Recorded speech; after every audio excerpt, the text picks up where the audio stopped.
دوسری ہدایت ولا تجادلوا اہل الکتاب الا باللتی ہی احسن، جنہیں پہلے تم سے کتاب دی گئی تھی ان سے جھگڑا مت کرو مگر بہترین طریقے پر، ان سے بات کرو تو بڑے ہی اسلوب سے کرو، خوبصورتی سے کرو، بات کو سمجھانے کے لیے کرو، ان کی توہین نہ ہو کہ جذبات کو آپ بھڑکنے نہ دیں، ان میں حمیت جاہلی جو ہے اپنی امکانیت تک تو کوشش کریں کہ وہ بھڑکے نہ، باقی پھر وہ جو کرتے ہیں اللہ کے ہاں وہ ذمہ دار ہوں گے، لیکن ان سے گفتگو کرو تو بڑے عمدگی کے ساتھ کرو۔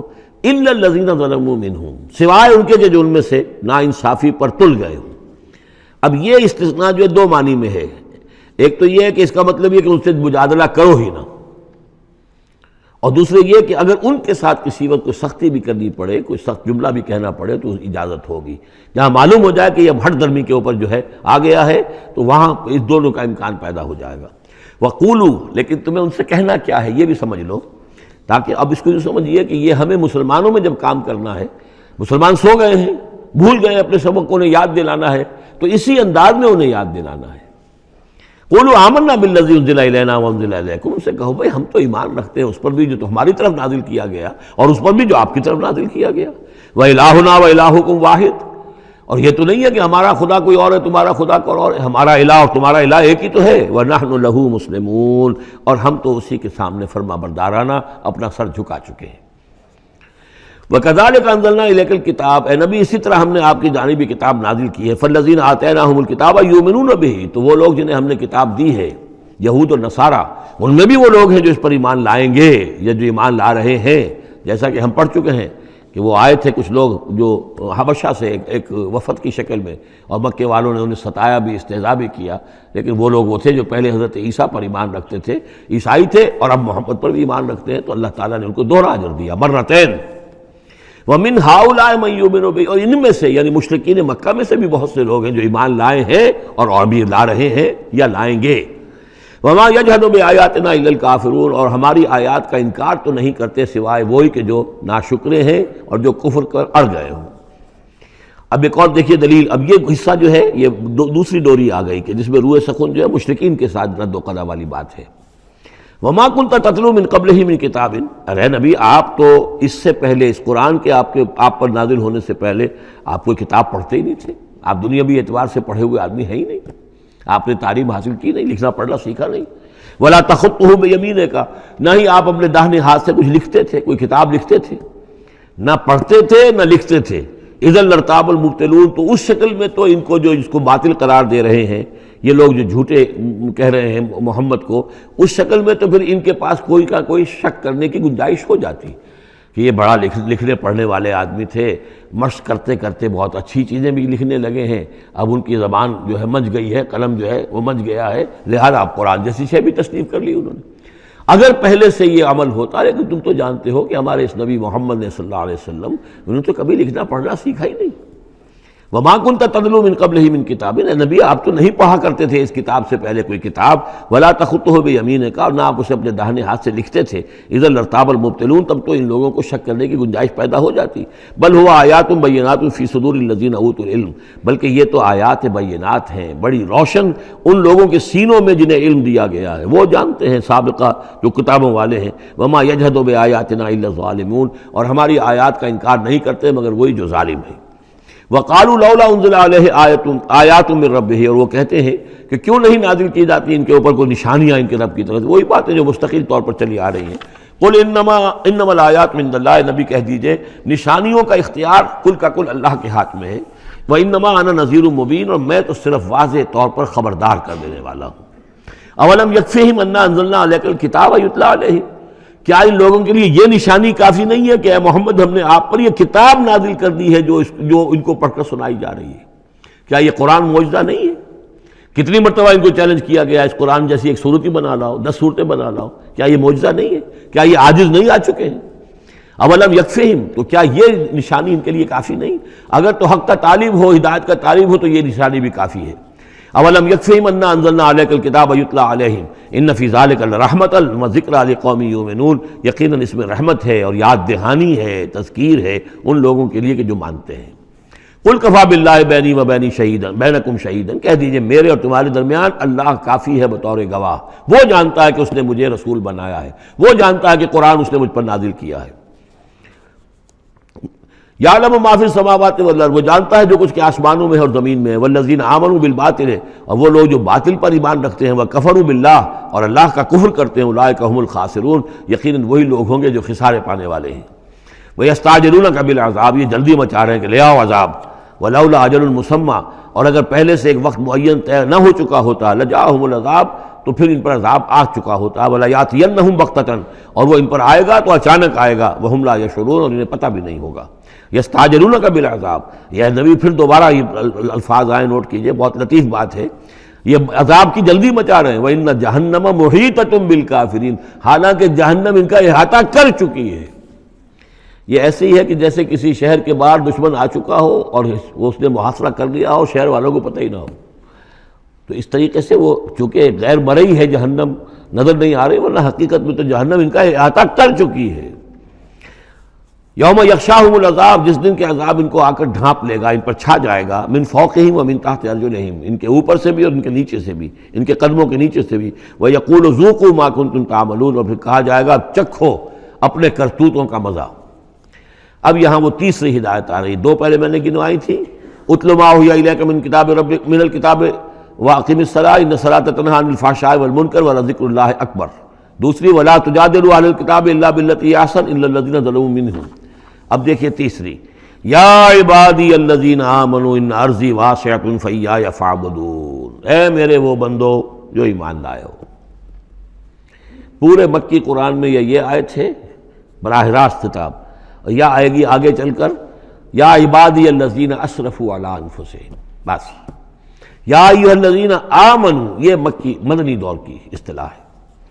یا عبادی الذین آمنوا، بڑا اس میں جو ہے نا بڑی عنایت ہے، شفقت ہے، اے میرے وہ بندو جو مجھ پر ایمان لائے ہو، ان ارضی واسعۃ، میری زمین بڑی کشادہ ہے۔ کیا معنی ہے؟ اگر مکے میں تمہارا قافیہ تنگ کر دیا گیا ہے، اگر مکے میں زندگی تمہارے لیے محال کر دی گئی ہے توحید پر رہتے ہوئے، چھوڑ دو اس مکے کو۔ یہ ہجرت کا اشارہ ہے، در حقیقت ہجرت حبشہ جو ہے یہ اس کی طرف رہنمائی ہے اس آیت کے اندر، کہ چلے جاؤ، اگر یہاں برداشت سے باہر ہو رہا ہے، تمہارے لیے ناقابل برداشت اگر ہو رہا ہے یہاں کا معاملہ، اور نہیں مزید تو ہندر پاتے، تو اس ملک کو چھوڑ، اس جگہ کو چھوڑ دو۔ یا عبادی الذین آمنوا ان ارضی واسعۃ، میری زمین بڑی کشادہ ہے، فایای فاعبدون، پس صرف میری ہی بندگی کرو۔ چوتھی ہدایت، کل نفس ذائقۃ الموت، دیکھو موت تو آنی ہی آنی ہے، آج آ جائے کل آ جائے، آج نہ آئے کل آ جائے گی۔ آخر عمار اور یاسر کو ابو جہل نے اگر فرض کرو کہ ذبح کر دیا ہے، تو فرض کیجئے کہ چند دن اور جیتے تو موت تو پھر بھی آنی تھی نا۔ تو کل نفس ذائقۃ الموت، اگر یہ بات ذہن میں رہے کہ موت تو آنی ہی آنی ہے، آج نہیں تو کل، تو پھر بھی انسان جو ہے اس کے اندر ہمت بنی رہے گی کہ میں خامخواہ اپنی زندگی بچانے کے لیے حق کو چھوڑوں اور باطل سے ساز باز کروں، اس سے مصالحت کروں۔ ثم الینا ترجعون، اور پھر تم ہماری طرف لوٹا دیے جاؤ گے۔ پانچویں بات، والذین آمنوا وعملوا الصالحات لنبوئنہم من الجنۃ غرفا، ہمارے اس وعدے پر پختہ یقین رکھو کہ جو ایمان لائیں گے اور نیک عمل کریں گے، ہم لازماً ان کو جگہ دیں گے اس جنت کے بالا خانوں میں، جو سورہ فرقان کے آخری رکوع میں آیا تھا، اولئک یجزون الغرفۃ بما صبروا، انہیں غرفہ بالا خانہ ملے گا۔ تو من الجنت غرفا، جروں کے بالا خانے ملیں گے جنت کے، تجری من تحت الانہار خالدین فیہا، جس کے نیچے ندیاں بہتی ہوں گی، اس میں وہ ہمیشہ ہمیش رہیں گے۔ نعم اجر العاملین، کیا ہی اچھا ہوگا عمل کرنے والوں کا اجر۔ چھٹی بات، الذین صبروا وعلی ربہم یتوکلون، وہ لوگ کہ جو صبر کریں اور اپنے رب پر توکل کریں۔ صبر کرو اور توکل کرو، دو ہی چیزیں ہیں، جو آئے جھیلو، صبر کرو، برداشت کرو، اور جو کچھ کرنا ہے اس میں توکل اللہ پر ہو، اپنی ذات پر نہیں، اپنی طاقت پر نہیں، اپنی صلاحیت پر نہیں، اپنی ذہانت پر نہیں، اپنی فطانت پر نہیں، اپنی لیاقت پر نہیں، سارا توکل اللہ پر، نہ مادی اسباب و وسائل پر۔ اگلی ہدایت اور آ رہی ہے، وَكَأَيٍّ مِّن دَابَّةٍ لَا تَحْمِلُ رِزْقَهَا، یہ بھی نہ سمجھو کہ تمہارا رزق جو ہے کسی کے قبضے میں ہے وہ روک دے گا، اور تمہیں کیا کھاؤ گے کیا پیو گے۔ وَكَأَيٍّ مِّن دَابَّةٍ، تم دیکھتے نہیں کتنے حیوانات ہیں زمین میں، لا تحمل رزقها، کیا وہ اپنا رزق اٹھائے پھرتے ہیں؟ بڑا پیارے الفاظ ہیں انجیل میں، متی کی انجیل میں حضرت مسیح علیہ السلام کا جو پہاڑی کا وعظ ہے، اس میں انہوں نے اپنے شاگردوں سے خطاب کر کے کہا، کیوں فکر کرتے ہو کہ کیا کھاؤ گے کیا پیو گے؟ جنگل کی چڑیوں کو نہیں دیکھتے نہ وہ کاشت کرتی ہیں، نہ ہل چلاتی ہیں، نہ بیج بوتی ہیں، نہ فصل کاٹ کر کہیں رکھتی ہیں، نہ کھتے بھرتی ہیں، پھر بھی میں تم سے کہتا ہوں کہ وہ خالی پیٹ صبح گھر سے نکلتی ہیں، شام کو آسودہ ہو کر آ جاتی ہیں۔ تو جو رب تمہارا جو رب ان کو چڑیوں کو کھلا رہا ہے وہ تمہیں نہیں کھلائے گا؟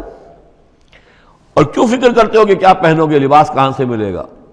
جنگل کی سوسن کو نہیں دیکھتے کہ جتنا خوبصورت لباس اس کو اللہ نے دیکھ رکھا ہے؟ یہ جو بھی پودے ہیں اور جو پھول ہیں ان کے، تو سلیمان بھی اپنی ساری شان و شوکت کے باوجود ویسا ملبس نہ تھا، ویسا خوبصورت لباس تو سلیمان کو بھی میسر نہیں تھا جو اللہ نے ان پھولوں کو دے رکھا ہے۔ تو غور کرو، جو وہ زمین کی اس گھاس پھوس کو اور ان پودوں کو اس قدر حسین لباس دے رہا ہے، عمدہ لباس دے رہا ہے، جو ابھی ہیں اور کل نہیں ہوں گے، یا یہ کہ کاٹ کر اور وہ چولہوں میں جلا دی جائے گی گھاس، تو کیا وہ تمہیں نہیں پہنائے گا؟ لیکن تم یقین نہیں کرتے۔ توکل اور ایمان، یہ دونوں چیزیں ساتھ ساتھ جائیں گی۔ جتنا اللہ پر ایمان ہے اتنا ہی توکل ہوگا، جتنا ایمان کمزور ہے توکل بھی نہیں ہو سکے گا۔ والذین صبروا علی ربہم یتوکلون وکأی من دابۃ لا تحمل رزقہا، یہ سارے جو ہیں چوپائے اپنا رزق لیے نہیں پھرتے، اللہ یرزقہا وایاکم، اللہ انہیں بھی رزق دیتا ہے، تمہیں بھی دے گا، وہو السمیع العلیم، اور یقیناً وہ سب کچھ سننے والا جاننے والا ہے۔ ایسا نہیں کہ اسے معلوم نہ ہو کہ میرا بندہ بھوکا ہے، میرا وفادار، میرا سپاہی، میرے دین کے لیے کام کرنے والا، اسے یہ معلوم نہ ہو کہ اس کو احتیاج ہے، اس کی کوئی ضرورت ہے۔ وہ نہ معلوم کس کے دل میں ڈالے گا کہ جو اس کے لیے ذریعہ بنا دے گا اس کو، اور اس کی ضرورت پوری ہو جائے گی۔ اب اس کے بعد جو دوسری کڑی آ گئی کہ جس میں پھر اب وہ مشرکین مکہ سے وَلَئِن سَأَلْتَهُم مَّنْ خَلَقَ السَّمَاوَاتِ وَالْأَرْضَ وَسَخَّرَ الشَّمْسَ وَالْقَمَرَ، اگر ان سے آپ پوچھیں گے کس نے پیدا کیا آسمان اور زمین اور کس نے مسخر کیا سورج اور چاند کو، لَيَقُولُنَّ اللَّهُ، وہ کہیں گے اللہ نے۔ فَأَنَّىٰ يُؤْفَكُونَ، پھر کہاں سے یہ لوٹا دیے جاتے ہیں۔ اللہ یبسط الرزق لمن یشاء من عبادہ ویقدر لہ، یہ اللہ ہی ہے کہ جو اپنے بندوں میں سے جس کے لیے چاہتا ہے رزق کو کشادہ کر دیتا ہے، اور جس کے لیے چاہتا ہے ماپ تول کر دیتا ہے، کم کر دیتا ہے۔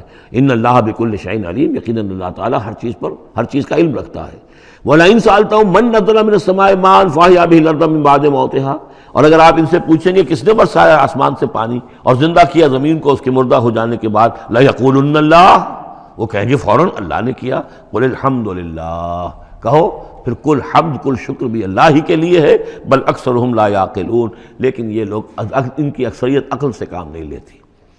اب اگلی اور ہدایت آ رہی اہل ایمان کے لیے، وما هذه الحیاۃ الدنیا الا لہو ولعب وان الدار الآخرۃ لہی الحیوان لو کانوا یعلمون۔ دیکھو مسلمانوں، یہ دنیا کی زندگی تو کھیل کود کے سوا کچھ نہیں، کھیل ہے، کچھ جی کا بہلا لینا ہے، یہ ڈرامہ ہے جو ہو رہا ہے۔ یہاں بادشاہ ہوتا ہے کچھ عرصے کے لیے، بادشاہ جیسے ڈرامے میں بادشاہ ہوتا ہے، لیکن جب مرے گا تو کیا وہ بادشاہت کہاں رہ جائے گی؟ ایسے ہی ڈرامے سے نکل آئے گا، لباس اتار دے گا تو ایک ایکٹر کا ایکٹر ہے، چاہے وہ فقیر تھا پہلے اس ڈرامے کے اندر، اور دوسرا ایکٹر جو ہے بادشاہ تھا، باہر نکل کر 3 گھنٹے کے بعد دونوں کے دونوں ایک جیسے ہیں، اور نہ وہ بادشاہ بادشاہ ہے، نہ وہ فقیر فقیر ہے۔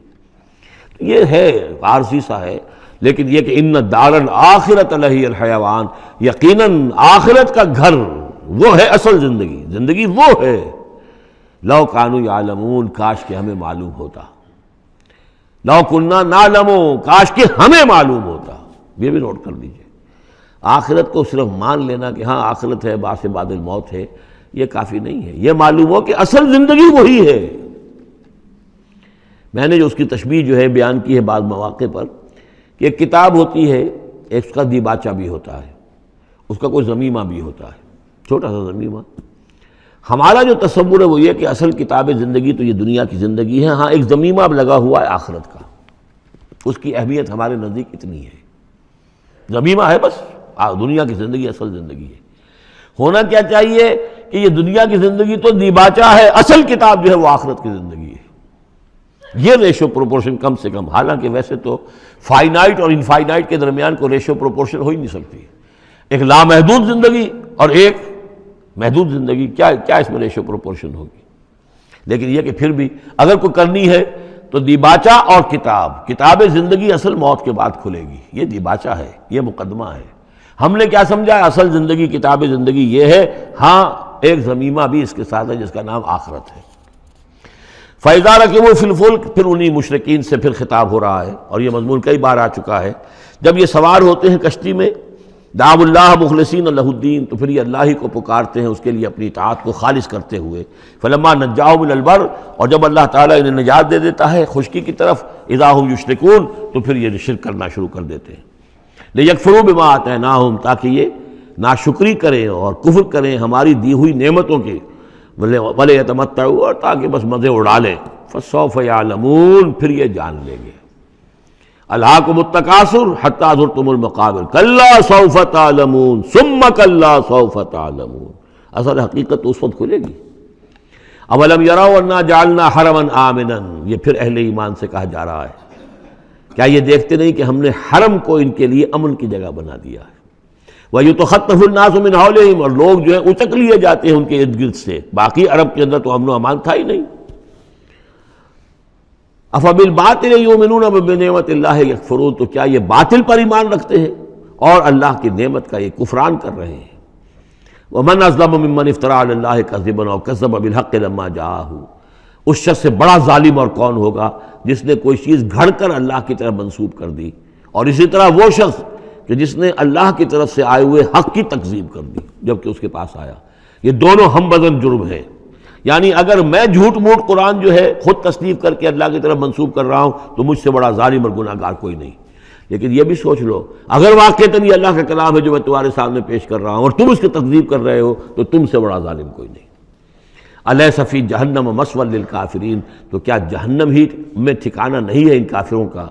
اور آخری آیت جو ہے پھر اسی سیغے میں لنہدین والذین جاہدوا فینا، اہل ایمان کے دلجوئی کے لیے گھبراؤ نہیں، پریشان نہ ہو. والذین جاہدوا فینا لنہدینہم سبلنا، وہ لوگ کہ جو ہماری راہ میں جہاد کریں، محنت کریں، کوشش کریں، جد و جہد کریں، قربانیاں دیں، اظہار کریں، انہیں مطمئن رہنا چاہیے. ہمارا پختہ وعدہ ہے، مؤکد وعدہ ہے، ہم لازماً ان کی رہنمائی کریں گے اپنے راستوں کی طرف. لَنَهْدِيَنَّهُمْ سُبُلَنَا وَإِنَّ اللَّهَ لَمَعَ الْمُحْسِنِينَ، اور یقیناً اللہ تعالیٰ ساتھ ہے اہل احسان کے، جو اللہ تعالیٰ کے پر ایمان اور یقین اس درجے کا رکھتے ہوں اور اس کے لیے تن من دھن لگانے کے لیے تیار ہوں، تو اللہ ان کے ساتھ ہے. یعنی اللہ کی نصرت ساتھ ہے، اللہ کی مدد ساتھ ہے، اللہ کی تائید ساتھ ہے.